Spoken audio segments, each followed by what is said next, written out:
Hi friends, welcome to education concept YouTube channel. Friends, మనకి recently staff selection commission అంటే SSC నుంచి మరొక job notification అనేది రావడం జరిగింది. అయితే ఈ వీడియోలో మనం ఈ జాబ్ నోటిఫికేషన్ సంబంధించిన డీటెయిల్స్ అన్నీ కూడా స్టెప్ బై స్టెప్ క్లియర్గా తెలుసుకుందాం. ఒకసారి మనం staff selection commission official website అయితే చూసుకున్నట్లయితే మనకి కొత్తగా ఇక్కడ లేటెస్ట్ న్యూస్లో చూసుకున్నట్లయితే మనకి ఈ నెల 17వ తారీఖున ఒక నోటిఫికేషన్ సంబంధించిన అప్డేట్స్ అయితే ఇచ్చారు.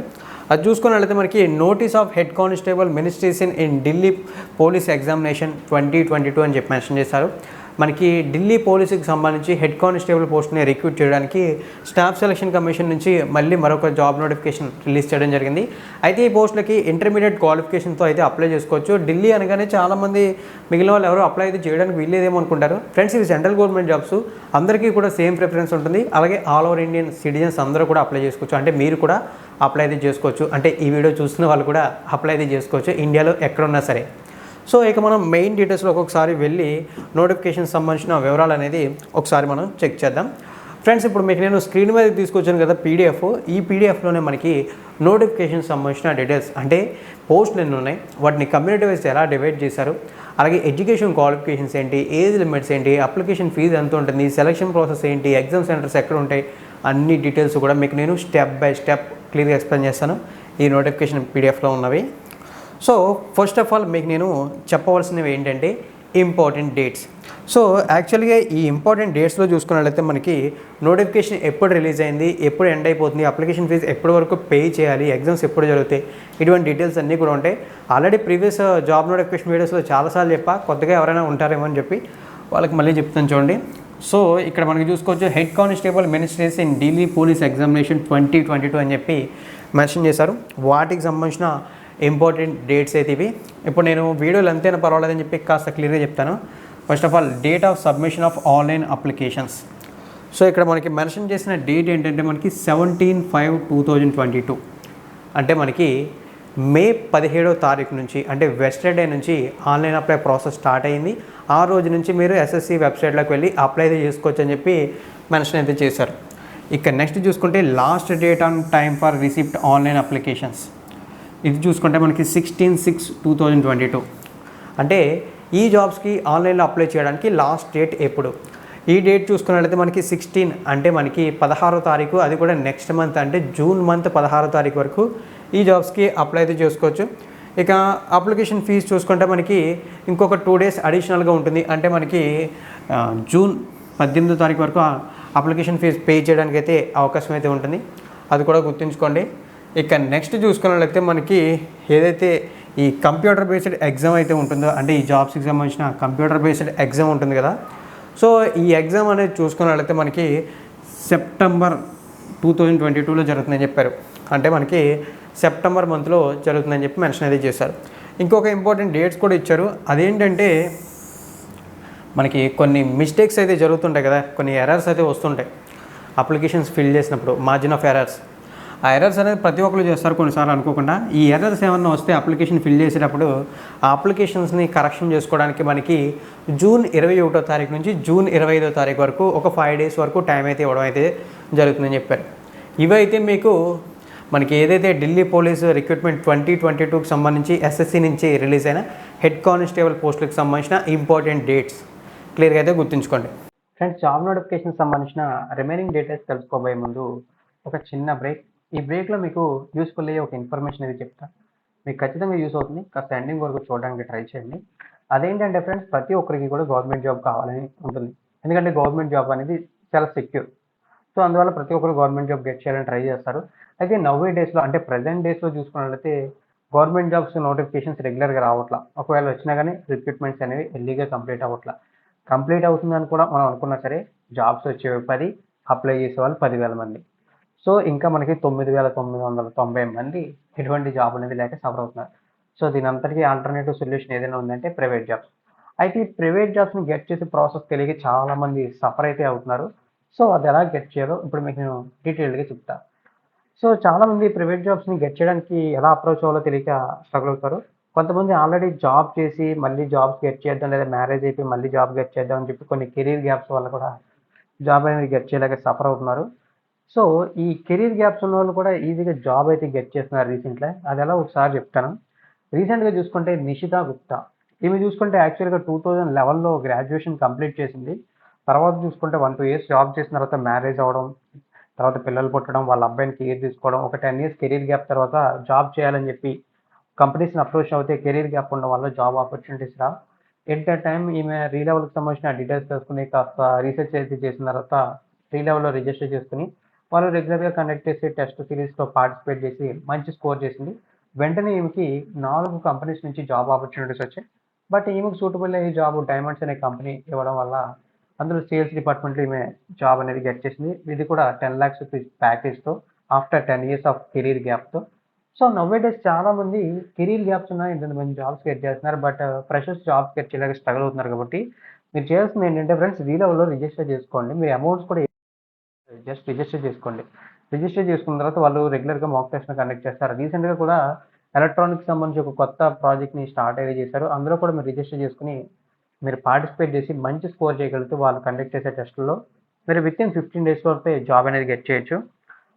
సో మీకు నిజంగానే ఒక జాబ్ నీడెడ్ ఉండుంటే వీడియో కింద డిస్క్రిప్షన్‌లో మీకు రీలెవెల్ వెబ్‌సైట్ లింక్ ఇస్తా.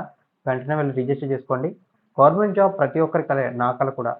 బట్ అందరికీ కూడా గవర్నమెంట్ జాబ్ రావడం అనేది కష్టం. అదని కూడా మీరు ఒకసారి గుర్తుంచుకోండి.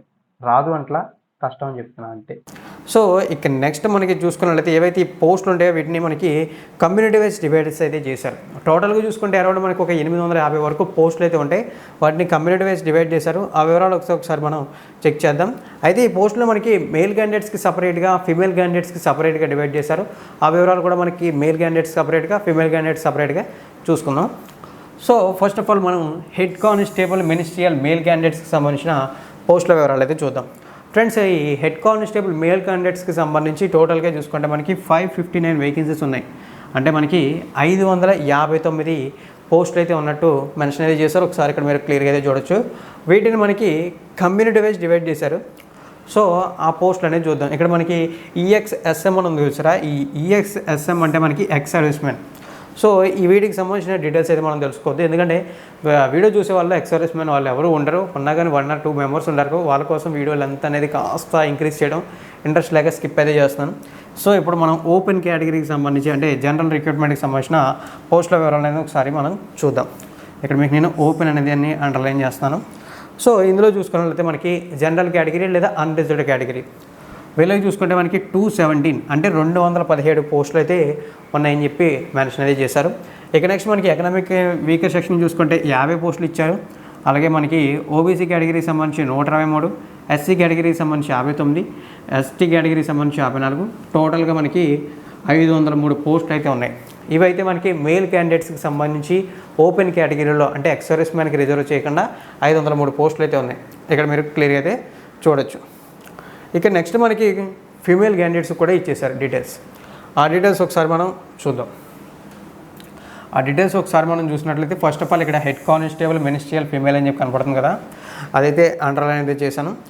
టోటల్ నెంబర్ ఆఫ్ వేకెన్సీస్ చూసుకుంటే మనకి 276 అంటే 276 పోస్టులు అయితే ఉన్నాయి ఫీమేల్ క్యాండిడేట్స్కి సంబంధించి. సో ఇక్కడ మనకి ఎక్స్ సర్వీస్మెన్ కంటే ఏమీ లేవు, డైరెక్ట్ ఓపెన్లోనే ఉన్నాయి. ఫస్ట్ ఆఫ్ ఆల్ జనరల్గా చూసుకుంటే 119 పోస్టులు అయితే ఉన్నాయి. అంటే ఒక్క పోస్టుతో 120 పోస్టులు ఉన్నాయి జనరల్ కేటగిరీ ఫీమేల్స్కి సంబంధించి. ఇక ఎకనామికల్లీ వీకర్ సెక్షన్కి సంబంధించి 28 పోస్టులు, ఓబీసీకి సంబంధించి 67, ఎస్సీ కేటగిరీకి సంబంధించి 32, అలాగే ఎస్టీ కేటగిరీకి సంబంధించి 30 పోస్టులు అయితే ఉన్నాయి. టోటల్గా మనకి ఏదైతే ఫీమేల్ క్యాండిడేట్స్కి కేటాయించినటువంటి హెడ్ కానిస్టేబుల్ 276 పోస్టులని ఈ విధంగా కమ్యూనిటీ వైజ్ డివైడ్ చేశారు. ఒకసారి ఇన్ కేసు ఏమైనా డౌట్స్ ఉంటే మనకి ఇది 3rd పేజ్లో ఉంటుంది. టోటల్గా 63 పేజెస్ ఆఫ్ నోటిఫికేషన్ అయితే ఇది. ఇందులో మీరు 2nd and 3rd pages refer అయితే చేస్తే మీకు పోస్టులు ఏదైనా ఉన్నాయి వాటిని కమ్యూనిటీ వైజ్ ఎలా డివైడ్ చేశారో ఆ వివరాలు క్లియర్గా తెలుస్తాయి. సో ఇక నెక్స్ట్ మనం ఈ పోస్టులకు సంబంధించిన డీటెయిల్స్ కొన్ని తెలుసుకోవాలి. అవేంటంటే బేసిక్ డీటెయిల్స్ అయినటువంటి ఎడ్యుకేషన్ క్వాలిఫికేషన్ డీటెయిల్స్, తర్వాత ఏజ్ లిమిట్స్ తెలుసుకోవాలి. అందులో ఫస్ట్ ఆఫ్ ఆల్ ఇక్కడ మనకి నేషనాలిటీ సిటిజన్షిప్ అని చెప్పి మెన్షన్ చేశారు. ఇది ఒకసారి అండర్లైన్ చేస్తాను చూడండి. ఇక్కడ మనకి మెన్షన్ చేసింది ఏంటంటే మీకు చెప్పాను కదా కొంతమంది ఢిల్లీ వాళ్ళే అప్లై చేసుకోవాలనుకుంటారని చెప్పి, వాళ్ళ కోసం ఈ నేషనాలిటీ సిటిజన్షిప్ అనేది మెన్షన్ చేస్తున్నాను. Candidate must be A citizen of India అంటే మీరు కనుక ఇండియన్ సిటిజన్ అయి ఉంటే కంపల్సరీగా ఈ పోస్టులకు అప్లై చేసుకోవచ్చు. అంటే ఆంధ్రప్రదేశ్ వాళ్ళు, తెలంగాణ వాళ్ళు ఇండియన్ సిటిజన్సే కాబట్టి మీరు ఎటువంటి డౌట్ లేకుండా అప్లై చేసుకోవచ్చు.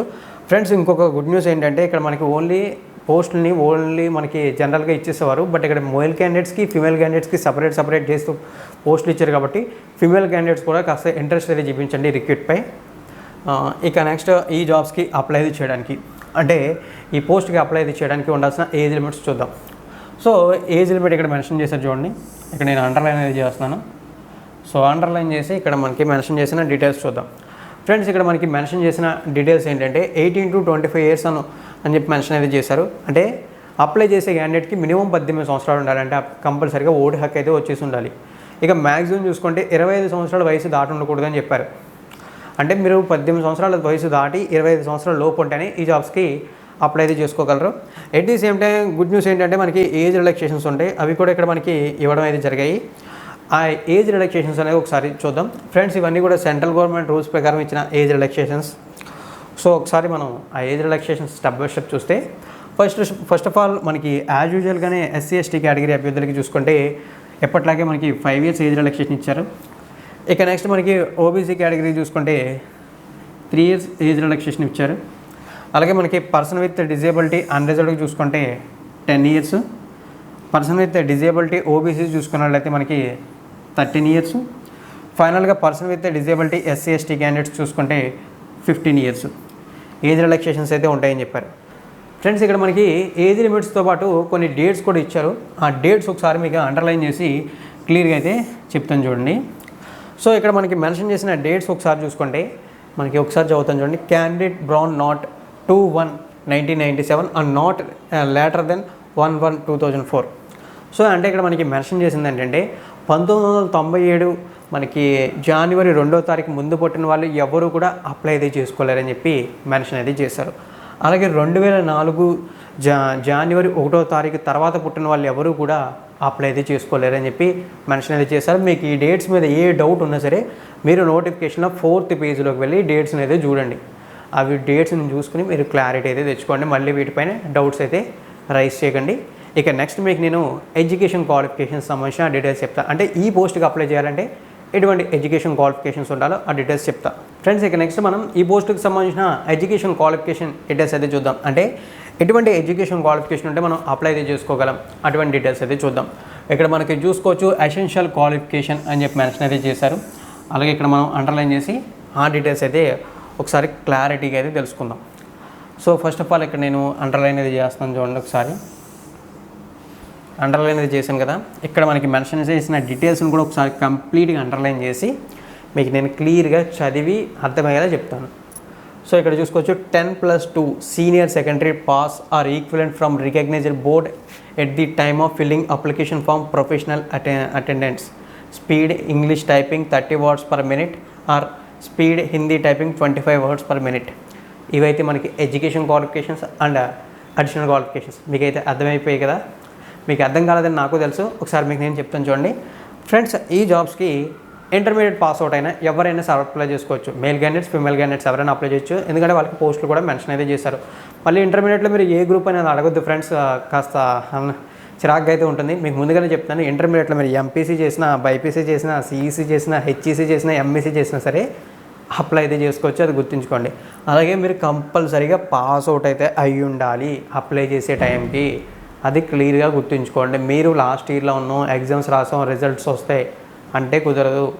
మీకు కంపల్సరీగా ఆల్రెడీ పాస్ అయితే ఉన్న క్యాండిడేట్సే అప్లై చేసుకోవాలి. అది క్లియర్గా గుర్తుంచుకోండి. సో ఇక నెక్స్ట్ మనకి అడిషనల్ క్వాలిఫికేషన్స్ కూడా ఇచ్చారు ఎడ్యుకేషన్ క్వాలిఫికేషన్స్తో పాటు. అదేంటంటే టైపింగ్ సంబంధించిన స్కిల్స్ అయితే ఉండాలి అని చెప్పి మెన్షన్ చేశారు. ఆ స్కిల్స్ చూసుకున్నట్లయితే 30 words per minute అనేది మీరు ఇంగ్లీష్లో టైప్ చేయగలగాలి. అలాగే మీరు హిందీలో టైపింగ్ అనేది వస్తే 25 words per minute అనేది హిందీలో టైప్ చేసినా సరే సరిపోతుందని చెప్పారు. ఇక్కడికి మనకి ఎడ్యుకేషన్ క్వాలిఫికేషన్స్ కూడా కంప్లీట్ అయిపోయాయి. ఇక నెక్స్ట్ మనం తెలుసుకోవాల్సింది అప్లికేషన్ ఫీజు ఏంటి, సెలక్షన్ ప్రాసెస్ ఎలా ఉంటుంది. దానితో పాటు ఇవి మనకి హెడ్ కానిస్టేబుల్కి సంబంధించిన జాబ్స్, అంటే సెక్యూరిటీ టైప్ ఆఫ్ జాబ్స్ కాబట్టి వీటికి కొన్ని ఫిజికల్ ఈవెంట్స్ ఉంటాయి, కొన్ని ఫిజికల్ టెస్ట్లు ఉంటాయి. ఈ డీటెయిల్స్ తెలుసుకోవాలి. అలాగే ఎగ్జామ్ సెంటర్స్ డీటెయిల్స్ కూడా తెలుసుకోవాల్సి అయితే ఉంటుంది. అవన్నీ కూడా మీకు నేను ఎక్స్ప్లెయిన్ అయితే చేస్తాను. ఫ్రెండ్స్ ఇక ఇప్పుడు మనం ఈ పోస్టులకు అప్లై చేయడానికి ఎంత అప్లికేషన్ ఫీజు పే చేయాలి అనే డీటెయిల్స్ అనేది తెలుసుకుందాం. ఫ్రెండ్స్ మనం పెద్దగా మాట్లాడుకోవాల్సిన అవసరం అయితే లేదనుకుంటున్నా తెలిసినంత వరకు. SSC నుంచి ఏ రిక్రూట్మెంట్ వచ్చినా సరే అప్లికేషన్ ఫీజు 100 రూపీసే. ఇక్కడ కూడా 100 రూపీస్ ఉంది. బట్ ఎనీవే ఒకసారి మీకు చెప్తాను చూడండి, application fee and mode of payment ఇక్కడ మనకి మెన్షన్ చేశారు. ఒకసారి నేను అండర్లైన్ అయితే చేశాను, ఒకసారి మీరు చూడొచ్చు. Application fees and mode of payment ఇక్కడ మనకి ఫీ పేబుల్ 100 రూపీస్ అని చెప్పారు, ఓన్లీ 100 రూపీస్ అని చెప్పి క్లియర్గా మెన్షన్ అయితే చేశారు. ఇందులో కూడా ఒక స్పెషల్ అడ్వాంటేజ్ అయితే ఉంది కొంతమందికి. ఆ అడ్వాంటేజ్ చూసుకుంటే women candidates and belong to scheduled caste, scheduled tribes, person with disability, ex service men eligible reservation are exempted for from payment fee అని చెప్పి మెన్షన్ అయితే చేశారు. సో ఒకసారి మనం దీన్ని బట్టి చూసుకున్నట్లయితే ఎవరైతే మనకి SC, ST, women candidates, all categories of women candidates, ex service men వీళ్ళెవ్వరూ కూడా పర్సన్ విత్ డిజబిలిటీ ఆల్సో వీళ్ళెవ్వరూ కూడా ఎటువంటి అప్లికేషన్ ఫీజు అయితే పే చేయాల్సిన అవసరం లేదని చెప్పి మెన్షన్ చేశారు. ఆల్రెడీ మీకు క్లియర్గా అర్థమైంది కదా. ఎవరైతే unreserved, OBC, economical weaker section ఉంటారో వీళ్ళే మాత్రమే ఈ 100 రూపాయల అప్లికేషన్ ఫీజుని అయితే పే చేయాల్సి అయితే ఉంటుంది. ఇలా మనం ఆన్లైన్లో అప్లై చేసి అప్లికేషన్ ఫీజు పే చేయడానికి మనకి జూన్ 18వ తారీఖు వరకు కూడా టైం అయితే ఉంది, అది గుర్తుంచుకోండి. ఇక నెక్స్ట్ మీకు నేను చెప్పాల్సింది ఏంటంటే సెలక్షన్ ప్రాసెస్కి సంబంధించిన డీటెయిల్స్ అయితే చెప్పాలి. అంతకన్నా ముందు మీకు నేను తెలియజేయాల్సింది ఏంటంటే ఇవి మనకి చెప్పాను కదా హెడ్ కానిస్టేబుల్ జాబ్స్ కాబట్టి ఇవి సెక్యూరిటీ టైప్ ఆఫ్ జాబ్స్ కాబట్టి మనకి వీటికి కొన్ని ఫిజికల్ టెస్ట్లు అయితే ఉంటాయి, అలాగే మనకి ఫిజికల్ మెజర్మెంట్స్ ఉంటాయి. ఆ డీటెయిల్స్ ఒకసారి తెలుసుకున్న తర్వాత మనం సెలక్షన్ ప్రాసెస్ డీటెయిల్స్ తెలుసుకుని ఫైనల్గా ఎగ్జామ్ సెంటర్ డీటెయిల్స్ తెలుసుకుంటే ఈ నోటిఫికేషన్ని కంప్లీట్గా ఒక ఫుల్ మీల్స్ కంప్లీట్ చేసినట్టు పూర్తి అయితే చేయగలం. ఫ్రెండ్స్ అయితే ముందుగా మనకి ఎగ్జామ్ సెంటర్స్ అనేవి నోటిఫికేషన్ పీడిఎఫ్లో త్వరగా రావడం జరిగాయి. సో అందుకోసం మనం ఎగ్జామ్ సెంటర్స్ ఎక్కడెక్కడ ఉంటాయో ఒకసారి చూద్దాం. ఫ్రెండ్స్ యాక్చువల్గా మన స్టేట్ చూసుకుంటే మన 2 తెలుగు స్టేట్లు చూసుకుంటే మనకి సదరన్ రీజన్లోకి రావడం జరుగుతాయి. ఇందులో మనకి ఆంధ్రప్రదేశ్ ఉంటుంది, తర్వాత తమిళనాడు ఉంటుంది, తెలంగాణ ఉంటుంది, పుదుచ్చేరి కూడా అయితే ఉండడం అయితే జరుగుతాయి. సో మనకి కావాల్సింది ఏంటంటే ఆంధ్రప్రదేశ్కి ఎక్కడ ఎగ్జామ్ సెంటర్స్ ఉన్నాయి, తెలంగాణకి ఎక్కడ ఎగ్జామ్ సెంటర్స్ ఉన్నాయి, ఈ 2 డీటెయిల్స్ తెలిస్తే చాలా అంటే చాలా ప్రశాంతంగా ఉంటాం కాబట్టి ఆ డీటెయిల్స్ ఒకసారి చూద్దాం.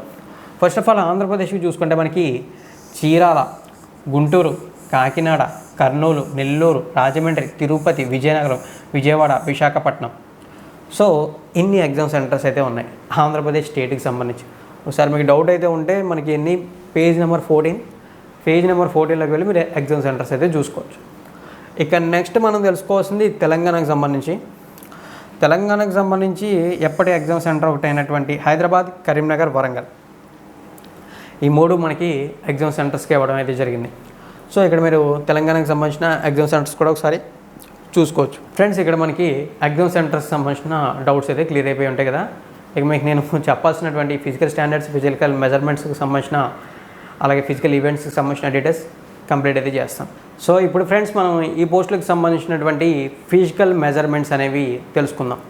ఎక్కడ చూసుకోవచ్చు మనకి physical measurements male and female అని చెప్పి మెన్షన్ చేశారు. ఇక్కడ మనకి ఫిజికల్ మెజర్మెంట్స్ మేల్ క్యాండిడేట్స్కి సపరేట్గా ఉంటాయి, ఫిమేల్ క్యాండిడేట్స్కి సపరేట్గా ఉంటాయి, అది గుర్తుంచుకోండి. ఫస్ట్ ఆఫ్ ఆల్ యాజ్ యూజువల్గానే మనం మేల్ క్యాండిడేట్స్ కాదు, ఈసారి ఫిమేల్ క్యాండిడేట్ డీటెయిల్స్ అనేది కాస్త ముందుగా తెలుసుకుందాం. ఒకసారి మనం ఫిమేల్ క్యాండిడేట్స్కి సంబంధించిన డీటెయిల్స్ అనేది చూసినట్లయితే ఫీమేల్ క్యాండిడేట్స్ ఇక్కడ మనకి మెన్షన్ చేశారు, అండర్లైన్ చేస్తున్నాను. హైట్ అనేది ఒకసారి చూసుకుంటే ఫీమేల్ క్యాండిడేట్స్కి మనకి 157 సెంటీమీటర్స్ హైట్ అయితే ఉంటుందని చెప్పి మెన్షన్ చేశారు. ఉండడం అంటే ఈ హైట్ ఉన్న వాళ్ళే అప్లై అయితే చేసుకోవాలి, ఎందుకంటే వీళ్ళకి మాత్రమే జాబ్స్ అయితే వస్తాయి కాబట్టి. సో ఇది కంప్లీట్ అయింది కదా. ఇక నెక్స్ట్ చూసుకున్నట్లయితే మనకి చెస్ట్కి సంబంధించిన డీటెయిల్స్ అంటే ఏమి కూడా ఫీమేల్ క్యాండిడేట్స్కి అయితే ఉండవు కాబట్టి ఇంకా మనకి ఫిజికల్ మెజర్మెంట్కి సంబంధించి ఎందుకన్నా మనం తెలుసుకోవాల్సిన డీటెయిల్స్ అంటూ ఏమీ లేవు ఫీమేల్ క్యాండిడేట్స్కి సంబంధించి. ఇక ఇప్పుడు మనం మన మేల్ క్యాండిడేట్స్కి సంబంధించిన డీటెయిల్స్ అయితే చూద్దాం. ఇక్కడ చూసుకోవచ్చు మనకి మేల్ క్యాండిడేట్స్ అని చెప్పి మెన్షన్ చేశారు. ఇక్కడ హైట్ చూసుకుంటే 165 సెంటీమీటర్స్ ఉండాలని చెప్పి మెన్షన్ అయితే చేశారు. తర్వాత మనకి చెస్ట్ చూసుకుంటే 78 సెంటీమీటర్స్ విత్ 4 to 5 సెంటీమీటర్స్ ఎక్స్పాన్షన్తో 82 సెంటీమీటర్స్ వరకు చెస్ట్ అయితే ఉండాలని చెప్పారు. చెస్ట్ అంటే ఇక్కడ మనకి టే బోర్డ్ పెడతారు, టే బోర్డ్ పెట్టిన తర్వాత చెస్ట్ని ఇలా నార్మల్గా కొలిచిన తర్వాత ఒక 78 సెంటీమీటర్స్ ఉండాలి. తర్వాత ఒకసారి డీప్ బ్రీత్ తీసుకోమంటారు, ఆ టేప్ని అలాగే ఉంచి ఇలా డీప్ బ్రీత్ తీసుకున్నప్పుడు చెస్ట్ కాస్త ఎక్స్పాండ్ అవుతుంది. ఆ టైంలో టేప్ కూడా ఒక 5 సెంటీమీటర్స్ అయితే పెరగాలి. సో ఈ విధంగా చెస్ట్ అనేది మేల్ క్యాండిడేట్స్కి క్యాలిక్యులేట్ అయితే చేస్తారు. ఇవైతే మనకి మేల్ క్యాండిడేట్స్ అండ్ ఫీమేల్ క్యాండిడేట్స్కి సంబంధించిన ఫిజికల్ స్టాండర్డ్కి సంబంధించిన డీటెయిల్స్. తర్వాత మనకి మెడికల్ ఎగ్జామినేషన్ అయితే ఉంటుంది. తర్వాత కొన్ని ఉంటాయి కానీ అవి పెద్దగా నెససరీ అయితే కాదు, ఇవి ఉంటేనే ఇవి లేకపోతే కొంచెం ప్రాబ్లమ్స్ అవుతాయని చెప్పి ఇవి ముందుగా చెప్పా. ఫ్రెండ్స్ ఇక ఇప్పుడు మనం ఈ ఫిజికల్ ఎండ్యూరెన్సీ టెస్ట్ ఏదైతే ఉందో వాటికి సంబంధించిన డీటెయిల్స్ అయితే చూద్దాం. సో ఇక్కడ మనం చూసుకోవచ్చు ఫిజికల్ ఎండ్యూరెన్సీ టెస్ట్ క్వాలిఫైయింగ్ అంటే ఇది జస్ట్ క్వాలిఫైయింగ్ నేచర్లోనే ఉంటుంది. ఇందులో మంచిగా పార్టిసిపేట్ చేసిన వాళ్ళకి జాబ్ ఎర్లీగా ఇచ్చేస్తారంటూ ఏమీ లేదు. క్వాలిఫైయింగ్ ఇక్కడ ఇచ్చిన టాస్క్ని కంప్లీట్ చేశారా లేదా అనేది మాత్రమే చూస్తారు. సో ఫస్ట్ ఆఫ్ ఆల్ ఇప్పుడు మనం మేల్ క్యాండిడేట్స్కి సంబంధించిన డీటెయిల్స్ చూద్దాం. సో ఫ్రెండ్స్ ఇక్కడ మనకి చూసుకోవచ్చు ఇక్కడ మనకి ఇచ్చింది ఏంటంటే ఏజ్ గ్రూప్స్ ప్రకారం ఈ టెస్ట్ వేరియేషన్ అయితే ఉంటుందని చెప్పారు. ఇక్కడ మనం చూసుకోవచ్చు up to 30 years, above 30 to 40 years, above 40 years. ఇక్కడ అబవ్ 40 years అనగానే చాలామందికి డౌట్ వస్తుంటుంది. ఏజ్ రిలాక్సేషన్ చూసుకున్న పర్సన్ విత్ డిజేబిలిటీ SC/ST అయినా సరే 40 years వరకే ఉంది, 40 years అబవ్ ఎవరు ఎలా అప్లై చేయాలి అని డౌట్ అయితే ఉంటుంది కదా ఫ్రెండ్స్. ఈ అబవ్ 40 years అనేది చూసుకుంటే ఎవరైతే ఈ డిపార్ట్మెంట్స్లో వర్క్ చేస్తారో వాళ్ళకి సో వీటికి సంబంధించిన డీటెయిల్స్ మనం పెద్దగా మాట్లాడుకోవాల్సిన లేదు. ఈ 3 columnsలో ఈ థర్డ్ కాలంని మనం మర్చిపోవాలి. ఆల్మోస్ట్ అది చెప్పాలంటే సెకండ్ కాలం కూడా అవసరం లేదు, ఎందుకంటే 30 years లోపు వాళ్ళు ఈ జాబ్స్కి అప్లై చేయడానికి ఇంట్రెస్ట్ అయితే చూపిస్తారు. బట్ మనకి అవసరం కాబట్టి ఏజ్ రిలాక్సేషన్స్ ఉన్నాయి కాబట్టి ఆ డీటెయిల్స్ వరకు ఒకసారి చెక్ చేద్దాం. సో ఫస్ట్ ఆఫ్ ఆల్ మనం అప్ టు 30 వీళ్ళు చూసుకున్నట్లయితే 1600 meters ఆఫ్ రేస్ ఉంటుంది. ఈ రన్నింగ్ రేస్ని 7 minutes లోపు కంప్లీట్ అయితే చేయాలి. తర్వాత లాంగ్ జంప్ ఉంటుంది 12.5 feet అంటే 12 అడుగులున్నర. సో దీన్ని కూడా లాంగ్ జంప్ కంప్లీట్ చేయాలి. తర్వాత హై జంప్ చూసుకుంటే 3.5 అడుగులు ఉంటుంది. ఇక్కడ చూడొచ్చు ఈ 3.5 అడుగుల హై జంప్ను కూడా కంప్లీట్ చేయాల్సి అయితే ఉంటుంది. ఇక నెక్స్ట్ మనకి 30 to 40 years ఉన్నారు కదా, వాళ్ళకి ఈ 1600 meters రన్నింగ్ని మనకి 8 minutes వరకు కంప్లీట్ చేయడానికి టైం ఇచ్చారు. లాంగ్ జంప్ అనేది చూసుకున్నట్లయితే మనకి 11.5 అడుగులు అయితే ఉంటుంది. అలాగే మనకి హై జంప్ అనేది చూసుకున్నట్లయితే మనకి 3 అడుగులన్నర వరకు ఉంటుంది. సో ఇక్కడైతే చూసుకోవచ్చు మనకి ఇక్కడికి ఈ ఫిజికల్ ఎండ్యూరెన్సీ టెస్ట్కి సంబంధించి మేల్ క్యాండిడేట్ డీటెయిల్స్ అయితే కంప్లీట్ అయ్యాయి. ఇక నెక్స్ట్ మనం ఫీమేల్ క్యాండిడేట్స్కి సంబంధించి చూద్దాం. ఫీమేల్ క్యాండిడేట్స్ కూడా మనకి థర్డ్ కాలం అయితే అవసరం ఉండదు. మనం ఓన్లీ 2 columns చూస్తే మనకి అప్ టు 30 years ఉన్న వాళ్ళకి మనకి 5 minutesలోనే 800 meters రన్నింగ్ ఉంటుంది. అంటే ఈ టైంలోనే కంప్లీట్ చేయాలి. ఇక 30 to 40 years ఉన్న వాళ్ళు 6 minutes లోపు కంప్లీట్ చేయొచ్చు. లాంగ్ జంప్ చూసుకున్నట్లయితే 30 years లోపు ఉన్న వాళ్ళకి 9 feet, 30 years దాటిన వాళ్ళకి 8 feet అయితే ఉంటుంది. హై జంప్ 30 years లోపు ఉన్న వాళ్ళకి 3 feet, 30 years అబవ్ ఉన్న వాళ్ళకి 2.5 feet అయితే ఉంటుందని చెప్పి మెన్షన్ అయితే చేశారు. ఆ డీటెయిల్స్ అనేది ఒకసారి క్లియర్గా అండర్లైన్ చేస్తున్నాను చూసారా. ఈ డీటెయిల్స్ అనేవి మీకు క్లియర్గా అయితే కనపడ్డాయి. సో ఇప్పటి వరకు అయితే చాలా డీటెయిల్స్ అయితే కవర్ అయితే చేసాం. ఫైనల్లీ సెలక్షన్ ప్రాసెస్ అయితే చూడాలి. ఫ్రెండ్స్ సెలక్షన్ ప్రాసెస్ అయితే మనకి పెద్దగా ఏమీ ఉండదని మీరైతే అనుకోకండి. ఇక్కడ సెలక్షన్ ప్రాసెస్కి సంబంధించిన డీటెయిల్స్ అయితే కంప్లీట్గా వీడియోలో అయితే ఎక్స్ప్లెయిన్ అయితే చేయాలనుకుంటా. జస్ట్ ఏంటంటే ఫస్ట్ ఆఫ్ ఆల్ మనకి ఒక ఎగ్జామ్ జరుగుతుంది, రిటర్న్ ఎగ్జామ్ కంప్లీట్ అయిన తర్వాత మనకి సెకండ్ స్టేజ్ ఆఫ్ ఎగ్జామ్ కూడా ఉంటుంది. అది కూడా కంప్లీట్ అయిపోయిన తర్వాత మనకి ఈ 2 stagesలో ఎవరికైతే మంచి మార్క్స్ అయితే వచ్చాయో అంటే Tier 1, Tier 2లో మంచి మార్క్స్ వచ్చాయో వాళ్ళకి, తర్వాత ఏవైతే ఫిజికల్ ఎండ్యూరెన్సీ టెస్ట్లు, ఫిజికల్ మెజర్మెంట్ ఈ టెస్ట్లు ఎవరైతే క్వాలిఫై అవుతారో వాళ్ళని మెరిట్ వచ్చిన వాళ్ళని షార్ట్ లిస్ట్ అయితే చేసి కంబైన్ చేసి సో ఎవరైతే మంచి పర్ఫార్మెన్స్ ఇచ్చారో వాళ్ళకి జాబ్స్ అయితే ఇస్తారు. సో సిలబస్కి సంబంధించిన డీటెయిల్స్ మోస్ట్ ప్రాబబ్లీ మీకు కంప్లీట్గా చేయొచ్చు, ఎందుకంటే కాస్త క్లమ్జీగా లేవు కాబట్టి చేయడానికి అవకాశం అయితే ఉంది. ఫ్రెండ్స్ ఇదైతే మనకి అంటే ఇప్పటి వరకు మనం మాట్లాడుకున్న వీడియో అంతా కూడా SSC అంటే staff selection commission Delhi police recruitment 2022కి సంబంధించిన 850 మన హెడ్ కానిస్టేబుల్ పోస్టులకు సంబంధించిన male and female candidates complete details. In case ఇంకా మీకు ఏమన్నా డౌట్స్ ఉన్నట్లయితే కామెంట్ సెక్షన్లో కామెంట్ చేయండి. అయినా అంతకు మించి డౌట్లు ఏమైనా ఉన్నాయనుకుంటే వీడియో కింద డిస్క్రిప్షన్లో మీకు SSCకి సంబంధించిన అఫీషియల్ వెబ్సైట్ లింక్ ఇస్తా. అక్కడ క్లిక్ చేసి అఫీషియల్ వెబ్సైట్లోకి వెళ్ళి నోటిఫికేషన్ PDFని డౌన్లోడ్ చేసుకొని ఈ 63 పేజెస్ని మీరు క్లియర్గా రిఫర్ చేసి మీకు ఏ డౌట్ ఉంటే ఆ డౌట్ని ట్రై చేస్తే నేను దీన్ని క్లియర్గా ఎక్స్ప్లెయిన్ చేయడానికి ట్రై చేస్తాను. థ్యాంక్ యూ ఫ్రెండ్స్, వీడియోని ఎండింగ్ వరకు వాచ్ చేసి మన ఛానల్ని సపోర్ట్ చేసినందుకు. అలాగే మరిన్నిటువంటి రెగ్యులర్ అప్డేట్స్ కోసం జాబ్ నోటిఫికేషన్ అప్డేట్స్ కోసం ఇప్పటి వరకు మీలో ఎవరైనా సరే ఈ వీడియో చూస్తున్న వాళ్ళు ఎవరైనా సరే సబ్స్క్రైబ్ చేసి ఉండకపోతే తప్పనిసరిగా సబ్స్క్రైబ్ చేయండి. సబ్స్క్రైబ్ చేసి వదిలేకుండా ఇన్ఫర్మేషన్ని మీ ఫ్రెండ్స్కి కూడా షేర్ చేయడానికి ప్రయత్నించండి.